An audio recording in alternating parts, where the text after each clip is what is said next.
আমি যখন ছোট ছিলাম খেলতে যেতাম মেঘের দলে। একদিন এক মেঘবালিকা প্রশ্ন করল কৌতূহলে, এই ছেলেটা, নাম কি রে তোর? আমি বললাম, কুসমন্তর। মেঘবালিকা রেগেই আগুন, মিথ্যে কথা, নাম কি অমন হয় কখনো? আমি বললাম, নিশ্চয়ই হয়, আগে আমার গল্প শোনো।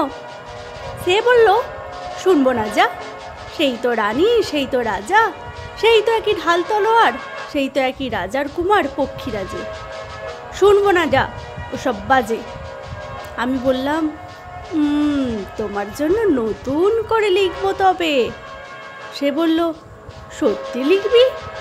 বেশ, তাহলে মস্ত করে লিখতে হবে, মনে থাকবে, লিখে কিন্তু আমায় দিবি।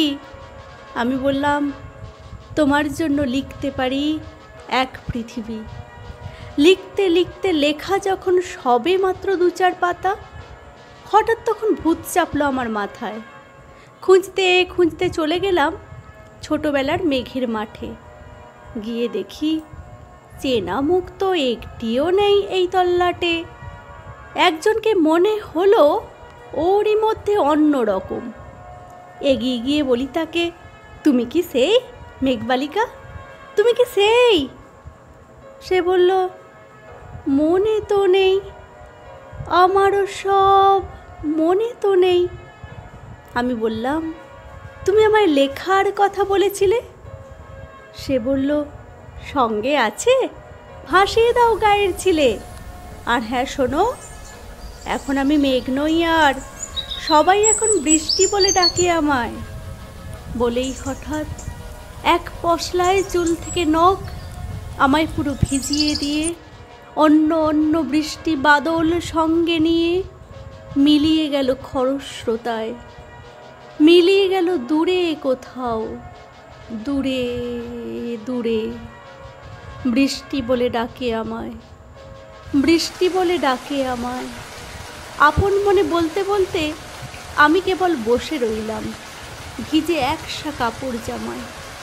গাছের তলায় বসেই রইলাম। বৃষ্টি নাকি মেঘের জন্য?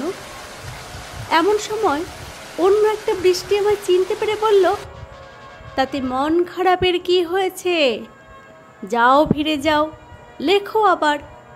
এখন পুরো বর্ষা চলছে, তাই আমরা সবাই এখন নানান দেশে ভীষণ ব্যস্ত। তুমিও যাও, মন দাও গে তোমার কাজে।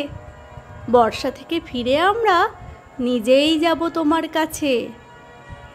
এক পৃথিবী লিখব আমি, এক পৃথিবী লিখব বলে ঘর ছেড়ে সেই বেরিয়ে গেলাম। ঘর ছেড়ে সেই ঘর বাঁধলাম গহন বনে। সঙ্গী শুধু কাগজ কলম, একাই থাকবো, একাই দুটো ফুটিয়ে খাবো। 2-1 মুঠো ধুলো বালি যখন যারা আসবে মনে, তাদের লিখব, লিখেই যাব।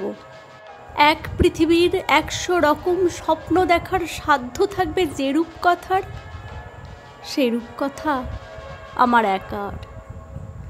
ঘাড় গুঁজে দিন লিখতে লিখতে, ঘাড় গুঁজে রাত লিখতে লিখতে, মুছেছে দিন, মুছেছে রাত। যখন আমার লেখবার হাত অসাড় হলো, মনে পড়ল সাল কি তারিখ, বছর কি মাস, সেই সব হিসেব আর ধরিনি। লেখার দিকে তাকিয়ে দেখি এক পৃথিবী লিখব বলে একটা খাতাও শেষ করিনি।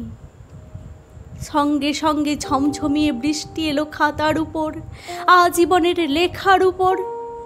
বৃষ্টি এলো এই অরণ্যে। বাইরে তখন গাছের নিচে নাচছে ময়ূর আনন্দিত।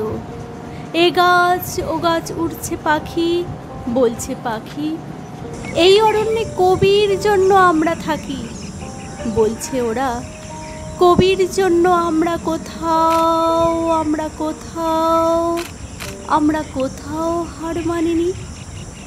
কবি তখন কুটির থেকে তাকিয়ে আছে অনেক দূরে, বনের পরে, মাঠের পরে, নদীর পরে, সেই যেখানে সারা জীবন বৃষ্টি পড়ে।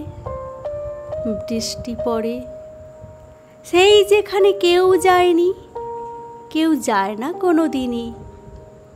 আজ সে কবি দেখতে পাচ্ছে সেই দেশে সেই ঝর্ণা তলায় এদিক ওদিক ছুটে বেড়ায় সোনায় মোড়া মেঘ হরিণী, কিশোর বেলার সেই হরিণী, কিশোর বেলার সেই হরিণী।